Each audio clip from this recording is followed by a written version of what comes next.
بسم اللہ الرحمن الرحیم عن عبد اللہ بن عمرو بن العاص رضی اللہ عنہما انہ قال قال علی رسول اللہ صلی اللہ علیہ وسلم یا عبد اللہ لا تکن مثل فلان کان یقوم اللیل فترک قیام اللیل رواہ البخاری والمسلم۔ ناظرین کرام، آج آپ حضرات کے سامنے ایک ایسے موضوع پر بات کرنی ہے جس میں ہمارا پورا معاشرہ اس میں ملوث ہے، اور یہ طریقہ عام طور پر ہر انسان کے اندر پایا جاتا ہے کہ کوئی بھی کام وہ کرتا ہے تو وقتی طور پر جذباتی رہتا ہے، کچھ دن کے لیے کرتا ہے اور پھر چھوڑ دیتا ہے۔ اللہ کے رسول صلی اللہ علیہ وسلم کی اس حدیث کے ذریعے ہم سب کی رہنمائی کی جا رہی ہے۔ اس کا ترجمہ یہ ہے کہ حضرت عبداللہ بن عمرو بن عاص رضی اللہ عنہما سے آپ صلی اللہ علیہ وسلم نے کہا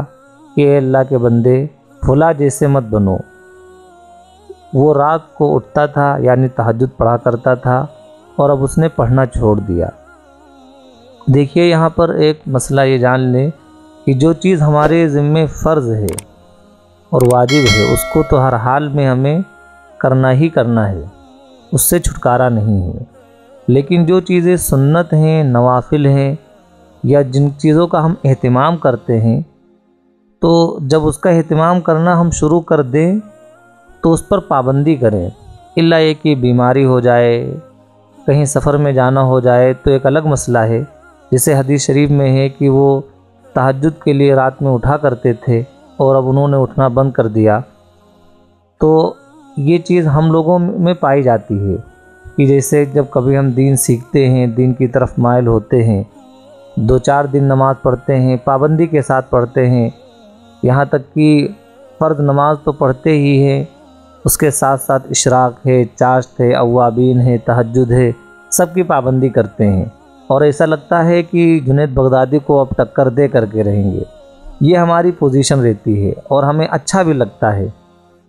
لیکن دھیرے دھیرے یہ ہوتا ہے، غفلت ہوتی جاتی ہے تو نوافل چھوٹنے لگتے ہیں، اور پھر نوبت یہاں تک آتی ہے کہ فرض کا بھی اہتمام نہیں ہو پاتا ہے۔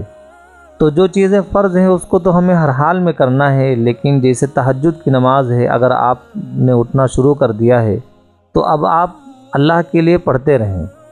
اگر کوئی فضیلت بتاتا ہے، وقتی طور پر ہم جذباتی ہوتے ہیں، پڑھنا شروع کر دیتے ہیں کہ ہم کاروباری ہیں، اگر ہم نماز پڑھیں گے تو کاروبار میں برکت ہوگی۔ پھر ہم یہ سوال کرتے ہیں، اپنے آپ سے بھی کہتے ہیں کہ ہر مہینے ہمیں 10,000 کا فائدہ ہوتا تھا اور اس مرتبہ 15,000 کا کیوں فائدہ نہیں ہوا؟ تو ہم اس لیے ذکر چھوڑ دیتے ہیں۔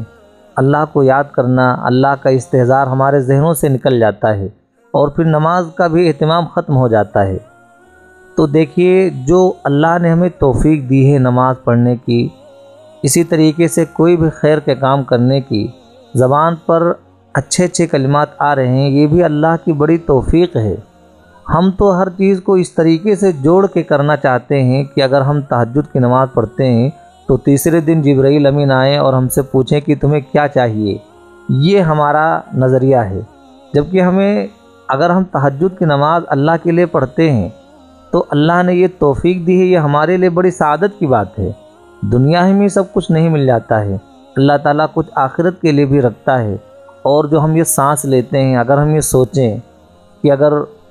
وینٹیلیٹر پر لٹا دیے جائیں اور سانس کے لیے جو ہماری فیس ہوگی ہم اس کو ادا نہیں کر پائیں گے، چند مہینے کی ادا نہیں کر سکتے، اور اللہ تعالیٰ جب سے ہم پیدا ہوئے ہیں تب سے ہمیں فری میں سانس، آکسیجن، نائٹروجن جو بھی ہے اللہ تعالیٰ ہمیں دے رہا ہے، ہم اس کا استعمال کرتے ہیں۔ تو اللہ کا ہم جتنا شکریہ ادا کریں کم ہے، اور جو بھی کام کریں ہم پابندی کے ساتھ کریں۔ اگر ہم کسی کی مدد کرتے ہیں تو اس میں کہا جاتا ہے کہ اگر تمہارے اندر اتنی سکت ہے کہ مدد کر سکتے ہو تو اس میں آپ اس کے بارے میں پوچھیں کہ کیا حال ہے، کیا پریشانی ہے، کیا نہیں ہے، پھر اس اعتبار سے آپ مدد کیجئے۔ لیکن اگر آپ زخم پر مرہم نہیں رکھ سکتے تو آپ اس کے بارے میں بہت زیادہ خود بین نہ کیجیے کہ وہ بتا بھی دے اور آپ اس کی مدد بھی نہ کر سکیں۔ اور جب سے آپ کرنا شروع کر دیں تو کچھ نہ کچھ کرتے ہی رہیں، یہ نہ ہو کہ وقتی طور پر جذباتی ہوں اور پھر ہمیشہ کے لیے بھول جائیں۔ تو اللہ کے رسول صلی اللہ علیہ وسلم کی جو یہ حدیث ہے، یہ ہر خیر کے کام میں ہم اس کو فٹ کریں کہ جو بھی ہم کام کریں پابندی کے ساتھ کریں، اعتدال کے ساتھ کریں، جذباتی ہو کر کے نہ کریں، جوش میں ہوش نہ کھوئیں۔ پھر ایسا نہ ہو کہ جذباتی تھے اور جب ٹھنڈے پڑے تو سب بھول گئے۔ اللہ سے دعا ہے کہ ہم لوگوں کو صراط مستقیم پر اعتدال کے ساتھ چلنے کی توفیق عطا فرمائے۔